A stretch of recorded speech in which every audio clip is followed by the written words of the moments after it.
예, 오늘 지난번에 그 내기 자료를 다, 그 3번 자료를 다 마치지 못해가지고 간략하게 한 타임 남은 자료 말씀을 나눌 건데, 오늘은 그 자료의 11페이지 중간에 보면 출애굽기 30장 32절로 33절 인용구가 있어요. 그걸 같이 읽고 시작하겠습니다. 출애굽기 30장 32절로 33절입니다. 이 방법대로, 즉 관유를 제조하는 그런 방법대로 이 말이에요. 이 방법대로 이와 같은 것을 만들지 말라. 관유를 같은 방법으로 만들지 말라 그 말이에요. 무릇 이와 같은 것을 만드는 자나 무릇 이것을 타인에게 붓는 자는 그 백성 중에서 끊쳐지리라 그랬는데, 타인에게라는 이 용어가 이제 오늘날까지 기독교계에 굉장히 오남용되는 이런 율법인데, 그때 당시의 말씀대로라면 아론과 그 아들들 외에는 이스라엘 백성이든 뭐 이방이든 간에 이 관유를 부으면 안 된다, 이제 그런 내용이에요. 그런데 이건 이제 율법이기 때문에 율법이 바꿔지는 이치를 알아야 되는데, 기독교계가 이 말씀을 그대로 문자대로 받아들여서 자신들은 성직자로 기름 부음을 받았고 여러분들은 평신도다, 이런 말씀으로 꼭 이 말씀을 갖다가 이렇게 들이대가면서 강조를 해요. 그리고 출애굽기 32장에 보면 금송아지 우상숭배 사건 때문에 레위인들에게만 너희는 나를 섬기는 그런 권위를 맡기겠다, 레위인들에게 맡긴 말씀이 또 거기에 나오죠. 그런데 이 두 구절을 가지고 목회자들이 자신들은 기름 부음을 받은 거룩한 주의 종이고 여러분은 평신도다, 이것을 근거로 해서 이제 한 단계 더 나가는 것은, 그러니까 제사장들은 하나님의 말씀을 전하고 기도하고 하는 일에만 전무를 해야 되고, 여러분들은 세상에 나가서 돈벌이를 해서 11조와 헌물을 갖다 바쳐야 되고, 이렇게 이제 비화를 자꾸 시키는 거예요. 이런 것이 하나님의 말씀에 어떻게 위배되는지를 간략하게 이 한 시간 말씀을 좀 더 나눌 겁니다. 선지자들은 이런 모든 말씀보다 더 중요한 말씀을 하시는데, 때가 이르면 내가 모든 육체들에게 나의 신을 부어줄 것이다 라고 예언을 또 그렇게 하셔요. 그러면 이 두 말씀이 모든 육체에게 주님의 영을 부어준다는 말씀과 이 관유를 아론과 그 아들들에게만 붓고 타인에게는 붓지 말라라고 하는 말씀은 부딪힐 수밖에 없는 거예요. 똑같은 성경임에도. 이제 이런 것을 영에 속한 사람들은 잘 이해를 하고 합당하게 해석을 할 필요가 있다는 거예요. 그래서 주님께서는 회개하고 복음을 믿는 자들이면 누구든지 다 성령을 받을 수가 있어요. 그러니까 이것은 구약의 의문의 율법이라고 하는 육체에 상관된 계명의 율법을 폐해버리고 성령의 생명의 법으로 법을 바꿔서 그리스도의 율법으로 법을 완전케 하기 때문에, 예수님이 율법을 완전케 하신 그 법을 지켜야지 문자대로 이 구약의 율법을 자꾸 주장을, 신약에 와서까지 주장을 하면 안 된다는 것을 잘 이해를 하셔야 되고, 사람들에게, 특히 목회하는 사람들에게 이런 것을 가르쳐야 된다고요. 그런데 그들은 신학교에서 레위인들에게만 특별히 하나님을 섬기는 권을 주셨고, 아론과 그 아들들에게만 기름을 부어서 제사장 사역을 하게 하셨다고 하니, 이 두 구절을 아주 굳세게 붙잡고 그것을 강조를 하거든. 이제 하나님의 경륜이라고 하는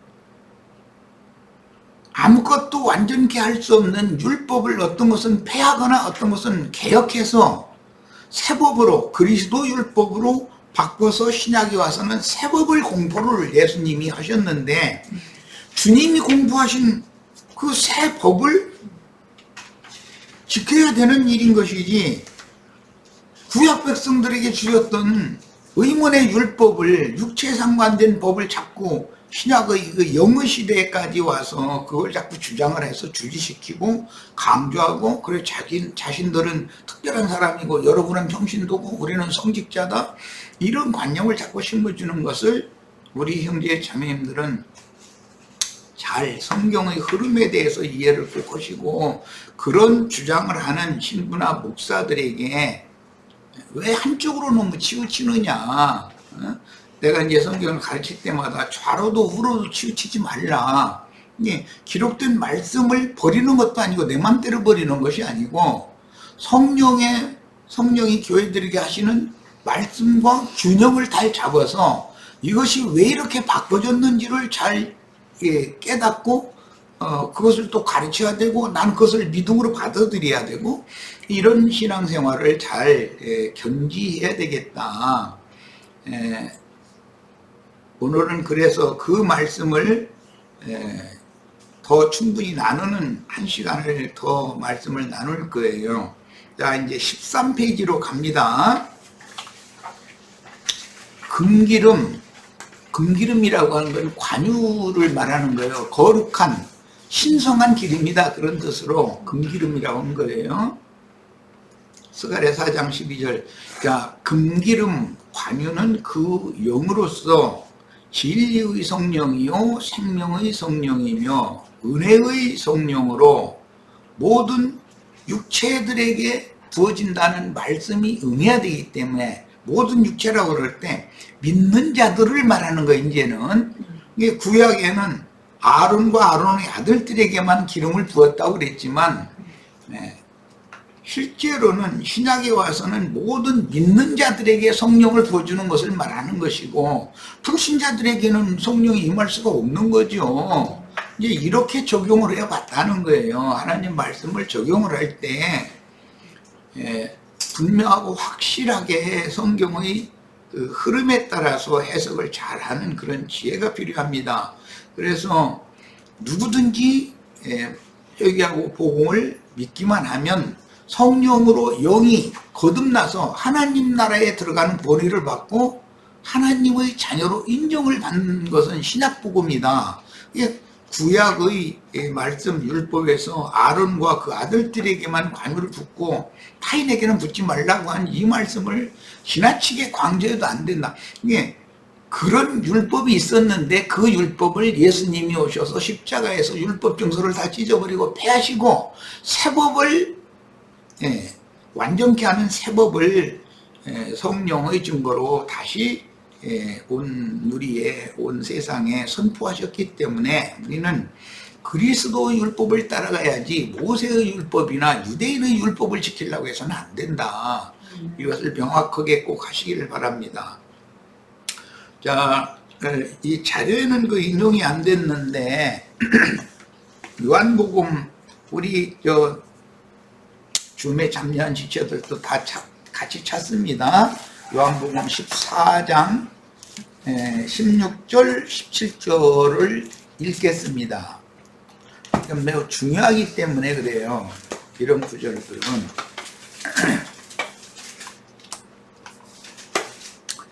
자, 16절 17절입니다. 내가 아버지께 구하겠으니 그가 또 다른 보혜사를 너에게 주사 영원토록 너희와 함께 있게 하리니. 이 말은 그때 당시는 제자들에게 하신 말씀이에요. 그렇다고 해서 꼭 12제자들에게만 해당하는 얘기가 아니라는 것을 지난 시간에 이걸 충분히 말씀을 드렸는데 오늘 이해를 좀 하시기를 바라요. 그는 진리의 영이라 말씀이신 아버지 하나님이 아버지께서 말씀이 육신이 되어 인자로 오셨고 그분이 구속을 이룬 후에는 또 다른 보혜사 살려주는 영 진리의 영으로 온다 이거예요. 제자들에게로. 자, 그는 진리의 영이라 세상은 능히 그를 받지 못하나니. 그러니까 하나님은 그 진리의 영을 세상에 부어주시지는 않는다는 말이죠. 그럼 제자들에게만 부어주시겠다는 뜻이에요. 말하자면 이게 구약 시대에는 아론과 아론의 아들들에게만 관유를 부으라고 그랬어요. 타인에게는 붓지 말라 그랬어요. 그런데 이게 이제 말씀이 바꿔진다는 것을 지금 설명해 가는 중이에요. 세상은 능히 그를 받지 못하나니 이는 그를 보지도 못하고, 여기 그는 진리의 영으로 오신 예수님이에요. 재림하신 주님이지. 영으로 그를 보지도 못하고 알지도 못함이라. 이런 사람들이 세상이다 이래요. 이런 사람들은 불신자들이죠. 그러니까 신약의 적용은 그를 보지도 못하고 알지도 못하는 사람에게는 그 영을 부어줄 수가 없는 거예요. 예. 그러나 너희는, 여기 이때 당시는 제자들이에요. 그를 안 하니, 그는 누구냐면 인자로 오셨던 예수님이 구속을 이루시고 진리의 영, 또 다른 보혜사가 되어서 제자들에게로 또 오신, 두 번째 오신, 재림하신 그분을 안다 이게요. 그는 너희와 함께 거하시며. 자, 너희와 함께라고 하는 것은 너희 중에 있다 이 말이고, 또 너희 속에 계시겠습니다. 양면으로 있는 거예요. 지금 우리는 레위기 이 8장 말씀을 나누면서 관유를 만들어서 머리에, 대제사장의 머리에 붓고 몸에는 발라라 그랬어요. 이게 붓는 면과 바르는 면과 번제단에다가는 뿌리라고 돼 있어요. 그러니까 이 세 가지의 용법을 잘 이해를 하라는 거예요. 그런데 이제 이런 것은 안 가르치죠, 기독교계는. 자, 속에 붓는, 붓는 것은 요한복음 20장에서 주님이 부활하시던 날 저녁에 제자들에게 오셔서 숨을 내쉬며 가라사대 성령을 받으라 그랬어요. 그 성령을 제자들 속에 부어주시는 것은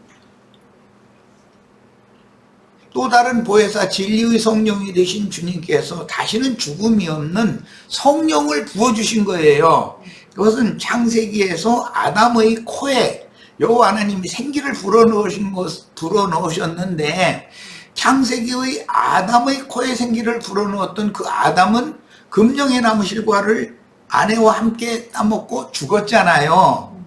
그런데 이번에는 죽은 자를 살리기 위해서 제자들에게 예수님이 부활하신 영원한 생명, 다시는 죽음이 없는 죽음의 권세를 이긴 그 생명을 제자들 속에 새 호흡으로 불어 넣어줬다 이거예요.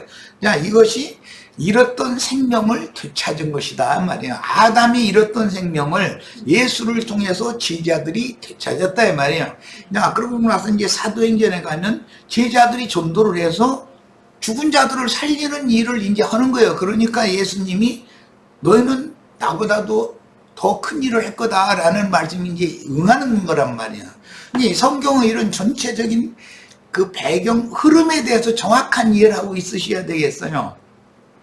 그런데 주님의 영이 오시면 제자들 속에 생명으로 계시고 호흡으로 숨으로 계시고, 밖에는 와 함께 간다 그랬는 불꽃 천사들과 함께 오셔서 계신다 이 말이야. 그러니까 항상 믿는 이들의 그 심령 속에 주님이 생명으로 살아계시고, 그 다음에 믿는 이들의 모임에, 너희 중에 라고 그랬는데, 믿는 이 제자들의 모임에 주님이 함께 하신다고요. 그러니까 안팎으로 부어주고 발라주시는 거예요. 예, 이런 문제를 우리가 잘 이제 이해를 하고 오늘 말씀을 꼭 잘 기억하셔야 되겠어요. 자, 이번에는 요한복음 이어지는 말씀이에요. 15장 26절입니다. 내가 너희에게 아버지께로부터 너희에게 보낼 보혜사 곧 아버지께로부터, 아버지라는 말은 말씀을 말하는 거, 모든 생명의 씨, 근원, 그걸 아버지라고 그래요. 히브리인들이 히브리어 법법에 이게 관용어라고 그러죠. 그러니까 세상에 무슨 육신의 아버지, 할아버지, 뭐 아들, 딸, 손자 이런 촌수와는 성경이 말하는 거는 안 맞는 거예요. 아버지와 아들과 성령의 이름으로 징례를 줘라 그럴 때 아버지 이름으로 징례를 준다라는 말은 말씀을 말하는 거예요. 말씀, 생명의 근원. 이 히브리인들의 그 언어 관습이에요. 아들은 아버지의 나타남이다 이거예요. 씨가 생명으로 나타나면 아들인 거예요. 그럼 성령은 그러면 세상대로 오면 손자야 되잖아요. 아버지 아들 했으니 그 다음에 손자잖아. 성령은 손자라고 해야 되는데 손자라고 하지 않고 성령으로 라고 이렇게 표현을 하는 것은 히브리인들의 언어 관습이 이방인들이 언어 관습과는 다르다라는 걸 먼저 생각을 해야 돼요. 자, 지금 성령으로라는 것은 아까 요한복음 14장 16절에서 17절에 읽은 예수님의 이름으로 보내신 또 다른 보혜사 진리의 성령, 그 성령의 이름으로를 말한 거예요. 그러니까 말씀이 육신이 되신 그분이 구속을 이룬 후에는 살려주는 영이 되셨을 때 이 단계를 거쳐서 제자들이 속에도 들어오시고 제자들과 함께 계실 수도 있게 된다 이 말이에요. 이게 관유를 머리에 붓고 몸에는 발라라 이렇게 레위기 8장에서 말씀하신 의미를 신약에 지금 영적으로 성취한 말씀이에요. 자, 16장 13절도 봅니다. 그러나 진리의 성령이 오시면 그가 너희를 모든 진리 가운데로 인도하시리니. 예, 진리는 아버지의 말씀이 진리이다 그랬죠. 그런데 내가 곧 길이요 진리요 생명이다. 말씀이 진리고 예수님 말씀이 육신이 되신 예수님이 진리예요. 그런데 요한 1서에 보면 진리는 곧 성령이시니라 이래놨어요. 그러니까 이 3단계를 잘 이해를 해야 돼요. 아버지의 말씀이 진리예요. 말씀이 육신 되신 예수가 진리예요. 예수님이 살려주는 영이 되시면 그 영이 진리의 성령인 거예요. 자, 그러니까 우리에게 모든 육체에게 내 신을 부어준다고 할 때는 진리의 성령이 오는 것을 말한다라는 걸 쉽게 알 수 있단 말이에요. 진리의 성령이 오시면 말씀이 오는 거고 구속을 이룬 예수가 함께 오는 거예요. 진리의 성령을 받으면 그 말씀을 이루신 인자 예수가 함께 오는 거예요. 자, 말씀은 신성이라고 그러고 하나님의 신성이에요. 아들의 이름으로라는 말은 예수님의 인격, 정신을 말한단 말이에요. 그러니까 신성과 인성이 연합되어져서 신성, 인성이 연합된 영으로 우리에게 부어지는 것이 관유가 부어지는 거예요. 자, 이런 기본 이치를 잘 이해를 하시길 바라요. 자, 그러나 진리의 성령이 오시면 그가 너희를 모든 진리 가운데로 인도하시리니. 네, 진리의 성령을 받으면 부분적인 진리만을 가지고서 주장하게 않는다 이거예요. 사람이라는 것은 자기가 은혜를 받고 자기가 감동을 입은 그 구절에 대해서 사람은 꽉 붙잡히게 돼 있어요. 그러다 보면 그쪽으로 치우쳐. 그쪽만 생각을 하니까. 그런데 말씀을 다른 방향에서도 또 조명을 하고 이루신 말씀이 또 반대편에 있는데 그 말씀은 아까 시작에서 말씀이 살펴본 것처럼 부딪히게 될 수가 있다. 그 말씀이 서로 똑같은 성경인데 아론과 그 아들들에게만 붓고 타인에게 붓지 말라 그랬는데 모든 육체들에게 내 신을 부어준다고 하면 부딪히잖아 이게.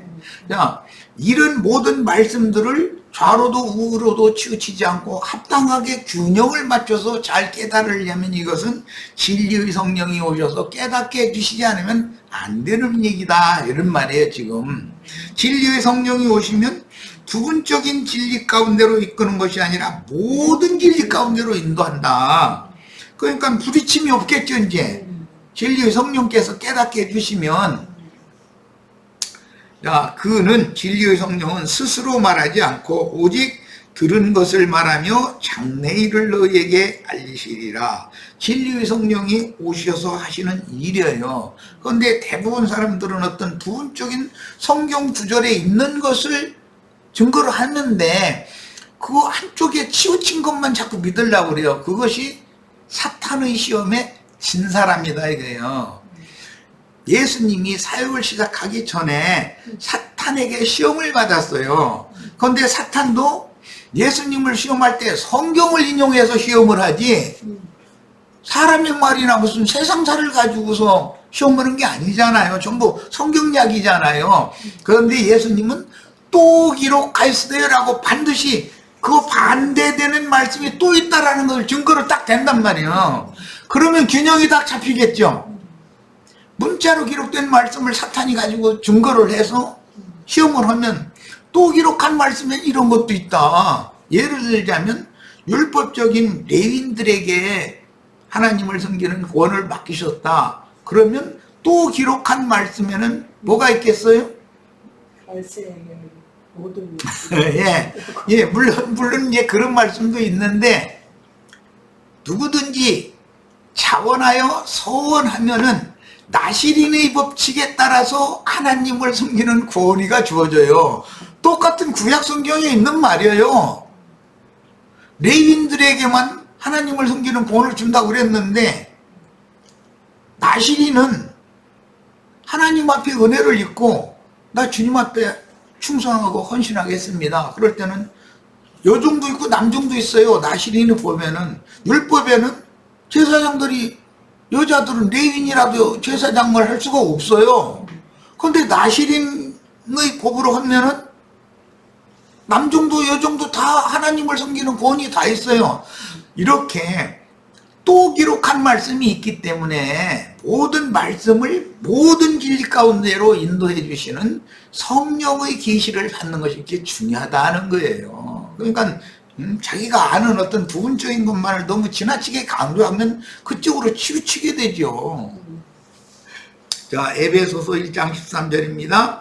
그 안에서 너희도 진리의 말씀 곧 너희의 구원의 복음을 듣고, 진리의 말씀은 곧 구원의 복음이죠.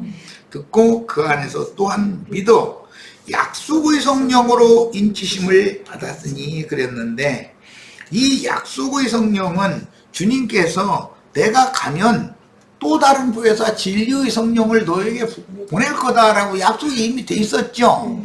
자, 그런데 두 단계로 부었다 이거예요. 첫 번째는 부활하시던 날 제자들에게 24시며 가라사대 성령을 받으라 그러셨고, 성령을 받은 제자들에게 너희는 능력으로 덧입혀줄 때가 곧 올 거니까 그때까지는 예루살렘을 떠나지 말고 기다려라 그랬어요. 그러면 그 똑같은 성령인데 성령이 두 단계로 부어진다는 거잖아요. 첫 단계는 호흡이니까 너희 속에 계시겠습니다 했던 그 말씀을 이루는 거죠. 생명으로 먼저 계시는 거예요. 그런데 생명의 성령을 받은 사람에게 능력의 영이 더 부어져야 완전한 거다 이 말이에요. 그러니까 지금 레위기 8장에서 관유를 머리에 붓고 몸에 바르라고 하는 이중적인 그 관유의 사용법을 잘 이해를 해야 된단 말이야. 구약 성경에 왜 그런 말씀이 나왔으며 이 말씀이 신약 성경에서 무슨 과정을 통해서 어떻게 오늘 우리에게 이것이 적용이 되는가.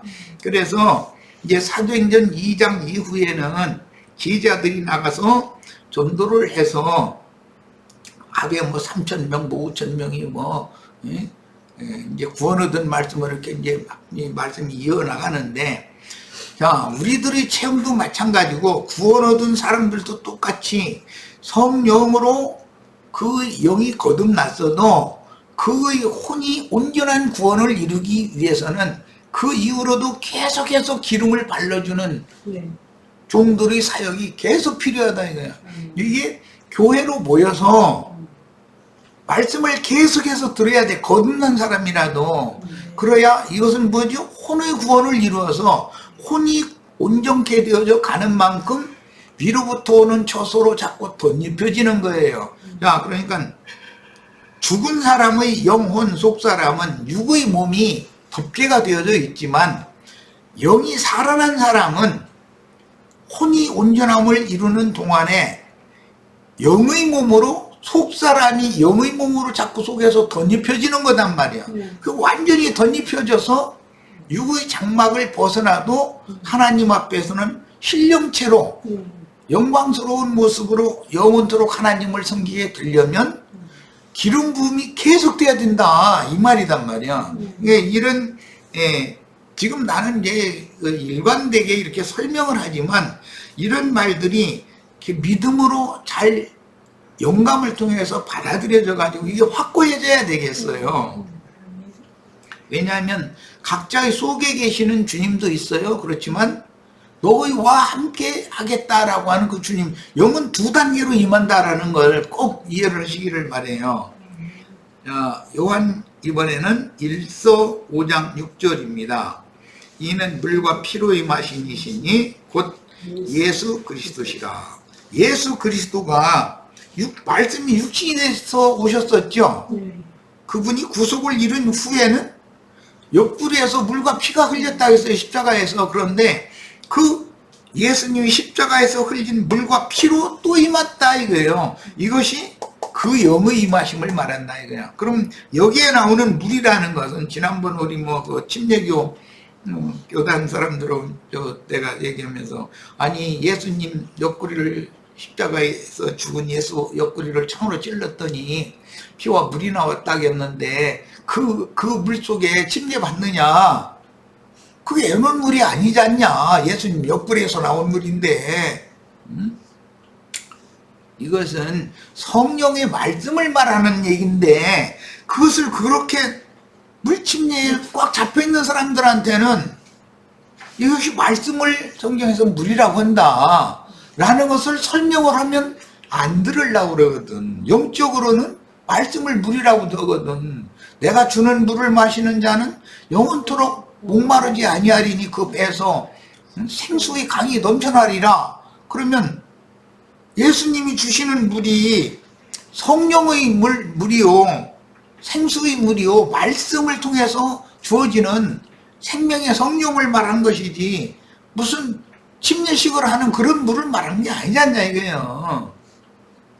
뭐 피 얘기도 내가 얘기하자면 이제 길은데, 2000년 전에 예수님 십자가에서 흘린 그 피로 막 구원받았다고 그랬으면, 그 피가 어디가 있느냐고 지금 이제 이렇게 질문하면은, 아니 2000년에 십자가에서 예수님 피 흘린 거 안 믿느냐고. 아니 나도 믿죠. 믿는데 그 피가 나와 뭐 상관이 있어야 되지 않냐 이거예요. 왜? 이 피는 생명을 상징하는 말이다. 피는 생명이라 이렇게 말한다. 그러니까 이것은 육신의 생명이 아니고 죽음이 없는 생명을 말하는 것이다. 그러니까 성경을 영적으로 재해석하는 것까지도 알고 양면을 균형을 잡혀서 믿어야 된다 이런 말이에요. 내가 지금 강조하는 바는. 자, 그리고 물과 피로 임하셨고 증언하시는 이는 성령이시니 성령은 진리니라 그랬어요. 그러니까 이 성령은 진리니라 할 때 또 다른 보혜사 진리의 성령이지 않겠냐 말이야. 이게. 자, 진리의 하나님이신 아버지의 말씀은 진리요, 말씀이 육신의 모양으로 오신 예수님이 진리이며 또 다른 보혜사인 그 영이 진리의 성령이므로 결국은 그 영이 교회들에게 하시는 말씀이 진리의 말씀인 것이다. 또 진리의 영인 것이고. 자, 성경을 이렇게 문자대로 기록한 말씀을 영적으로 재해석하는 양면을 규정을 잡아서 이걸 확실하게 깨닫고 정확하게 믿어야 된다. 이게 처음부터 믿음을 시작할 때 확실한 것을 견고히 잡아야 결과적으로 하나님의 집, 그분의 집이 될 수가 있다 그랬어요. 그분이 거하는 성전이 될 수 있다 이런 말이죠. 자, 그러니 확실하지 않은 어떤 부분적인 한쪽으로 치우쳐버린, 그건 이제 문자대로만 치우친 사람도 있지만 영적 해가면서 또 영적으로 치우친 사람도 있죠. 그 영지주의라고 자들이라고 그러죠. 이렇게 치우치면 안 된다 이거예요. 좌로나 우로나 치우침이 없이 균형을 잘 잡아야 된다. 그러므로 누구라도 그 영의 말씀이 자신의 심령에 임하여 진리이신 주 예수 그리스도의 말씀을 용감으로 깨달아 마음에 믿어야만 다시는 사탄의 잠수를 받지 않고 아버지의 말씀으로 속사람이 영원토록 보호를 받고 영생할 수가 있습니다. 이 말씀이 얼마나 중요해요. 이게 복음의 핵심이에요. 진리의 성령이 오셔서 모든 진리 가운데로 나를 인도해 준다는 건 결국은 하나님의 영광 앞으로 나를 이끌어가는 것인데, 그 말은 무슨 뜻이냐? 나는 사탄에 의해서 율법 재판장 앞에 이끌려가서 율법으로 재판받을 필요가 없다 이거예요. 생명의 성령의 법으로, 그리스도 율법으로, 새 법으로 재판을 받기 위해서는 나는 최종 재판자이신 예수 그리스도의 성령 하나님께 나는 재판받기를 원한다라고 사탄의 참소를 거절해라. 내가 이 얘기를 이제 강조해서 말씀드렸어요. 이건 믿음이다. 이게. 그러면 악한 자, 세상을 이기는 것은 믿음만이 이게 가능한 것이지, 사람이 무슨 지식이나 뭐 돈이나 그 세상의 어떤 권력이나 이런 걸 가지고 사탄의 참소를 이길 수는 없잖아요. 사탄의 나라가 세상인데 세상을 이기는 이김, 마귀의 권세를 이기는 이김이라는 것이 능력으로 덧입혀 주시는 영을 또 받아야 된다라는 말이다 이거야. 생명을 우리가 생명의 그 숨을 불어넣어 주신 생명의 성령을 받았지만 마귀의 권세를 이기는 영을 또 받아야 된다. 능력의 영을 더 받아야 된다는 말이야. 그러니까 능력의 영은 혼을 감싸주고 덮어주고 가려주는 거예요. 참소를 혼을 하니까 나의 양심을 건드려 가지고 네가 육신으로 이런 생각하고 이런 말하고 이런 짓 했잖아 하고 실제로 참소를 받는 것은 마음의 생각이거든. 육신의 생각이거든. 그런데 육신의 생각대로 끌려가면 안 된다 이 말이 절대로. 복음을 믿은 사람이면 네 말을 정확하게 이해하셔야 돼. 이게 복음의 핵심이기 때문에 그래요. 자, 나는 더 이상 너와는 상관이 없다. 내가 예수를 믿기 전에는 예수와 상관이 없고 너와만 상관이 있었는데, 상관한다는 건 이건 이제 히브리인들의 용어인데, 상관, 그 관계, 이런 용어는 남편과 아내가 이 생명의 연합을 맺은 부부관계라는 뜻인 거예요. 그 세모에서 뭐 누가 누구를 이렇게 상관했대 그렇게 이제 얘기를 하면, 지금은 요즘엔 그런 용어를 사용을 않는데 셈족은 그게 어느 관습이에요. 상관한다, 관계한다 이렇게 표현을 하는 것은 부부의 연을 맺어서 부부의 관계를 맺었다 이런 뜻인 거예요. 자, 그런데 옛사람일 때는 마귀와 세상신과 상관을 맺었어요. 그러나 세상신을 떠나서 이제 신을 바꾼 거예요. 참신인 예수 그리스도께 나의 마음을 돌이켰고 나의 신앙 양심을 그분의 것으로 돌려드렸으면 나의 영과 나의 마음은 그분과 관계를 맺는단 말이야. 그러니까 나는 너와는 이제는 상관이 없다. 네가 나를 관계할 필요가 뭐가 있냐. 나는 너를 거부한다. 나는 나의 참 하나님, 내가 회개하여 돌이켜서 영접한 참 하나님인 예수 그리스도 그분만을 나는 관계를 맺기를 바란다. 그래서 그분에게 나의 최종 범죄 사실에 대해서, 잘못에 대해서 재판을 그분에게 재판받기를 청구한다 하고 딱 거부해버리면 끝난단 말이에요. 이거는. 그러면 나는 하나님의 심판대 앞에 섰을 때 이 믿음을 끝까지 지켜야 돼 이제. 그래서 바울 사도가 표현하기를 달려갈 길을 마치고 믿음을 지켰으니, 이제 믿음이라는 거 지금 믿음으로 끝나면 안 돼. 끝까지 믿음을 지켜야 돼. 그런데 처음에 확실한 것을 견고히 붙잡고 이걸 지켜야 된단 말이야. 그런데 불분명한 어떤 교리를, 사람들이 교리를 율법 말씀인지 그리스도 율법 말씀인지 구분을 안 하는 상태에서 아무거나 붙잡고서 있으면 흔들릴 수밖에, 그날에. 그래서 우리 형제 자매님들은 사람이 이 생에 사는 것도 중요하지만 어떠한 죽음으로 하나님께 영광을 돌리는 것을 준비하는 것이 인생의 목적이고 이것이 믿음 생활인 거다라는 것에 대해서 오늘 다시 한번 강조를 하니까 명확하게 이것을 꼭 잡아야 되겠어요. 믿음을 견고히 잡으셔야 돼. 그리고 지켜야 돼. 이 생이 끝나지는 날까지.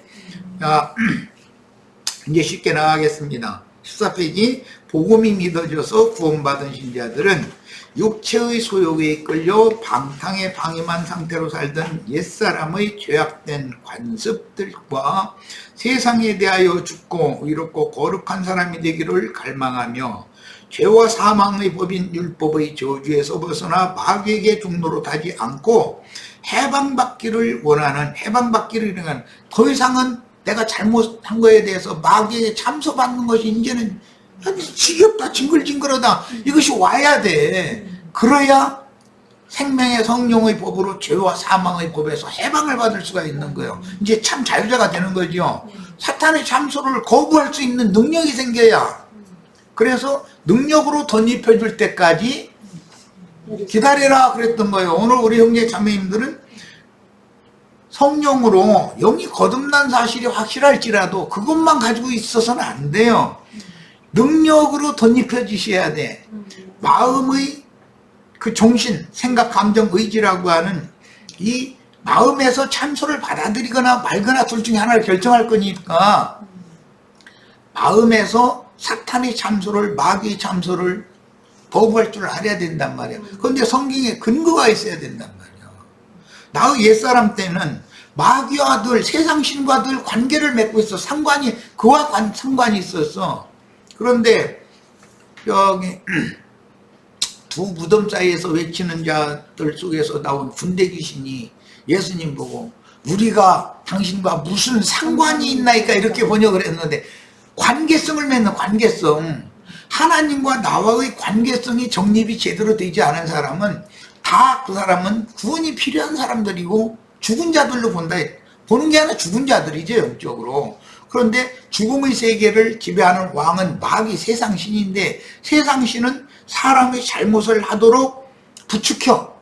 그래가지고 잘못을 넘어지면은 즉시로 딱 거룩한 하나님의 법인 율법으로 걸어서, 율법 뭐 레위기 몇 장, 출애굽기 몇 장, 창세기 몇 장, 어디에 이렇게 이런 뭐 죽이라게 돼 있다, 너 죽어야 돼 하고 정결하면, 아니 온전케 한 생명의 성령의 법을, 또 기록한 말씀을 전혀 균형을 잡을 줄 모르는 사람은 꼼짝 못하고 마귀에게 끌려가서 죽임당해야 되잖냐 이 말이요. 그것도 거룩한 말씀을 하는 건데 어떻게 할 거예요. 그래서 복음이 필요한 거다. 야, 그러나 육체의 소욕은 복음을 믿고 거듭나자마자 즉시로 육체의 소욕이 없어지는 것이 아니니, 이게 문제지 이제.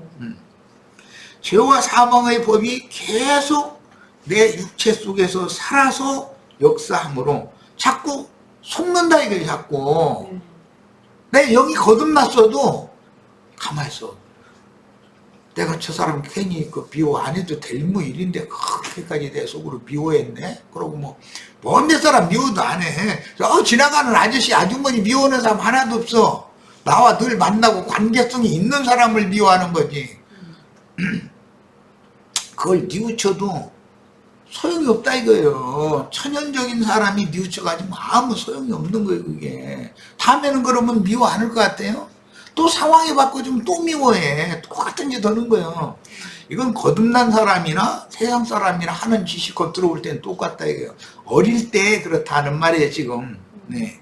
그래서 그렇게 되면 말씀을 정확하게 진리를 가르치는 사람을 만나서 믿음의 말씀, 구원의 말씀이 정확하게 영으로 인이쳐지기 전에는 은혜로 얻은 구원에 대해서 의심하거나, 당신 구원 받았어? 당신 그래가지고 천당 가겠어? 이렇게 누가 와서 질문하면 막 헷갈려 버려.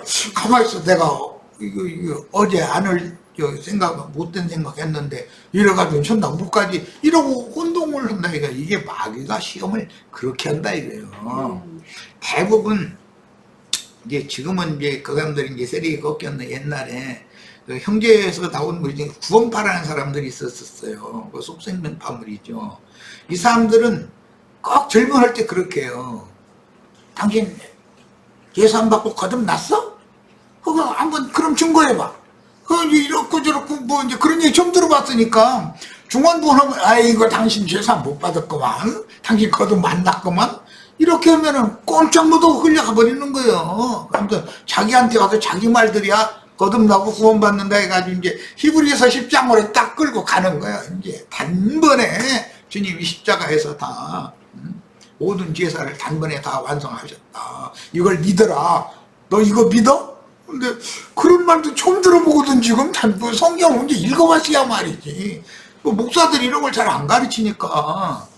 예수님이 십자가에서 당신 자신의 한 몸을 제물로 드린 것은 단번에 제사법이 한두 가지가 아니잖아. 번제, 소제, 속죄제, 속건제, 화목제 해서 기본 제사만 해도 5가지인데 이 모든 제사들을 단번에 십자가에서 그분 자신의 몸을 드림으로 다 이뤘다는 거예요. 단번에.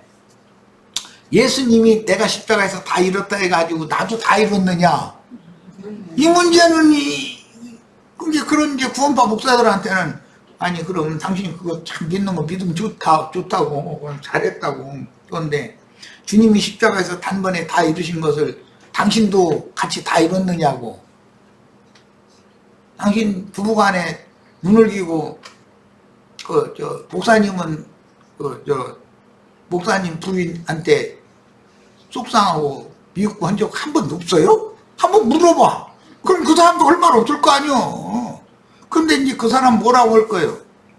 한 번 믿어서 구원 받았으면은 미워하거나 살인을 하거나 간에 상관없다 구원받아. 그 사람들이 이제 그쪽으로 끌어가거든. 그러면 믿은 다음에 뭐라고 애써서 일을 해서 사냐?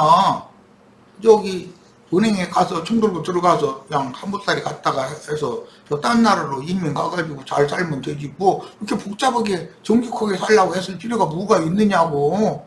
뭐 살인을 해도 뭐 구원 받았다며. 그럼 그렇게 살아야지. 왜 그렇게 정직하게 사느라고 애쓰느냐고. 그러면 또 이 사람들 뭐라고 할 핑계가 없으니까 복음을 믿어 딱 이래버려. 그러고서 아니 당신 믿으면 당신같이 그렇게 고생하고 그렇게 살고 그렇게 할 일이 아니지 않냐고. 응?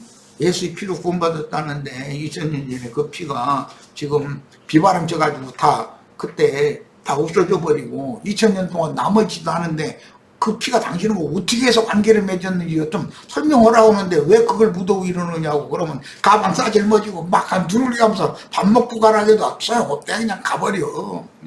난 그런 분 만나봤어요. 구원파 목사.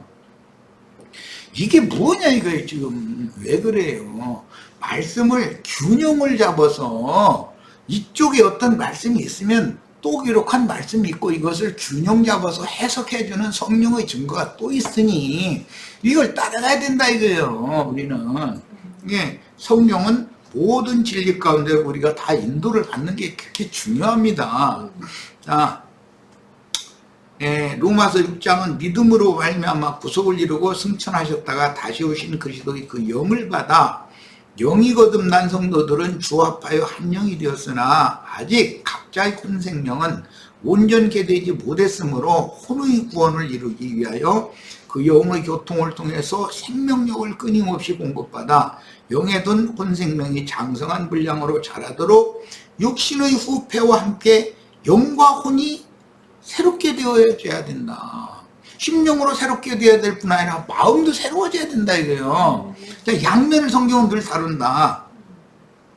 지난번에 내가 이제 어떤 여기 목사 한 사람 전도사인데 그 전도사 그냥 말씀 H2O 인물밖에 성경에는 다른 물이랑 있을 수가 없다 해서 너무 막 그냥 강력하게 했었길래 이게 안 되겠다 싶어가지고 그러면은 불침례를 받을 때 거듭났다면 그 증거를 확증을 증거를 해봐라 그랬더니 참 만약에 구원파 목사가 들었으면은 난리 날 뻔했어. 근데 기독교계 목사들이 거듭남의 도에 대해서도 기초 초보의 도에 대해서도 너무 혼동하고 있다는 것을 딱 보여주잖아요. 그래서 그런 걸 가지고 내가 이렇게 얘기를 하면은 지금 말씀을 나누고자 하는 이 내용이 딴 쪽으로 흘러갈까 봐서 그거 그냥 아이고, 안 들은 척하고 이제 넘어가고 이제 이러고 어떻게든 설득을 해야 되니까 다른 증거를 대가면서 좀 깨닫게 해주려고 그랬는데 결국은 안 받고 말았는데 뭐 이제라도 좀 생각도 좀 해보고 좀 그렇게 했으면 내 마음은 그런데 사람들이 한번 뭔가 세뇌당하면 벗어나기가 어려운 것 같아. 하기는 뭐 나부터도 그렇지만은 그게 쉽지가 않죠. 자, 이걸랑 이제는 또 1시간 할 수는 없으니 나머지 걸랑 그냥 지금까지 쭉 설명한 내용이니까 이건 한 3, 4페이지 남은 것 같은데 이거 그냥 다 읽어보시기를 권합니다. 다음 시간에는 4번 자료를 가지고 1시간 말씀을 나눌 겁니다. 자, 잠깐 쉬었다 이어갑니다.